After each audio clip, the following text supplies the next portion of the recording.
PCC chief Jitu Patwari का बयान। सरकार के निषाद राज सम्मेलन को लेकर बोले पटवारी, धन्यवाद उनको जो किसी एक वर्ग की भावनाओं को समझ सके और उनका निराकरण वो कर सके। लेकिन सवाल उठता है कि अब जो इतने वर्गों के सम्मेलन किए उनसे कितना लाभ हुआ, उनकी आर्थिक और रोजगार के साथ सामाजिक दायित्वों की स्थिति का क्या संज्ञान सरकार ले रही है। सीएम के विदेश दौरे पर बोले जीतू पटवारी, सीएम राज्य में निवेश लाने विदेश जा रहे हैं। मैं समझता हूं उनका यही प्रयास होना चाहिए। अभी इंदौर में भी कार्यक्रम आयोजित किया गया, उससे पहले पंजाब भी वो गए थे। क्या इस पर सरकार श्वेत पत्र लाएगी? श्वेत पत्र में सरकार को बताना चाहिए कि सालों से की गई इन्वेस्टर्स समिट से कितना निवेश आया, सरकार का कितना खर्चा हुआ, सरकार ने कितने रोजगार दिए। बिहार चुनाव को देखते हुए धन्यवाद उनको कि किसी भी एक ऐसे वर्ग को जिनकी भावनाओं को समझ सके और उसका निराकरण कर सके, ऐसा ही मुख्यमंत्री का काम होता है, दायित्व होता है। सवाल ये है कि इससे पहले इस तरह के सम्मेलन हुए, उससे कितने लोग लाभान्वित हुए। सवाल ये है कि सामाजिक संगठनों के सम्मेलन करने के साथ साथ क्या उनकी आर्थिक स्थिति, उनके रोजगार की स्थिति, उनके सामाजिक दायित्व, इनकी स्थिति का क्या सरकार संज्ञान ले रही है क्या? मैं समझता हूं फिर से कि जब वो बात करती है लाडली बहना की, तो बात करनी पड़ेगी कि 1500 रुपये हर महीने के आपने बहन के चोरी कर रहे हैं, सरकार दे नहीं रही है, सरकार ने गुमराह किया बहन को। नए पंजीयन नहीं होना, ये अपने आप में ये मैसेज है कि हमारे पास आर्थिक स्थिति खस्ताहाल है। मोहन यादव जी विदेश जा रहे हैं, विदेश में निवेश लाने की बात कर रहे हैं।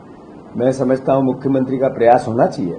अभी कल भी इंदौर में भी कुछ किया, फिर 2 दिन 3 दिन 4 दिन पहले पंजाब भी गए थे।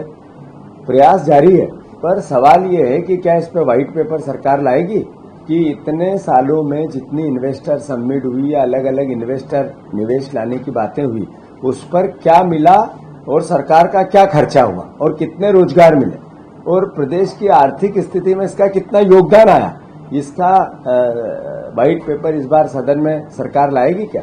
मैं मानता हूं मोहन यादव जी केवल काम करने की प्रक्रिया का एक तरह से प्रमोशन करना और फिर काम के प्रमोशन के काम करने के बाद कितना उसका लाभ सरकार का, सरकारी तंत्र में जो आम जनता और हमारे खजाने में आना, इसकी समीक्षा भी होनी चाहिए। तो इसके लिए व्हाइट पेपर ला सब आगे।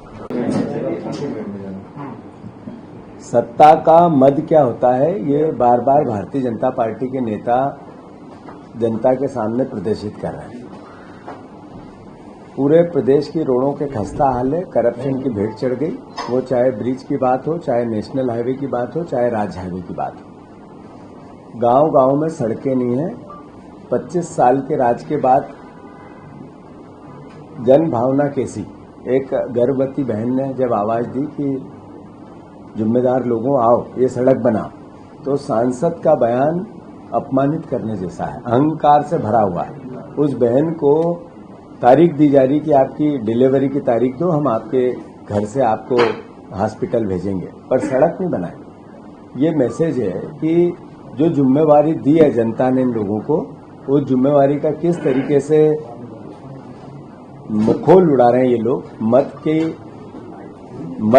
मद का जन भावना के खिलाफ जिस तरीके से वक्तव्य आ रहे हैं, मध्य प्रदेश की कानून व्यवस्था हो या मध्य प्रदेश की राजनीतिक व्यवस्था हो, चिंताजनक है। मैं फिर से आदरणीय मुख्यमंत्री जी, आपके मंत्रियों के जवान पे लगाम लगाओ और जो दायित्व है वो निभाओ।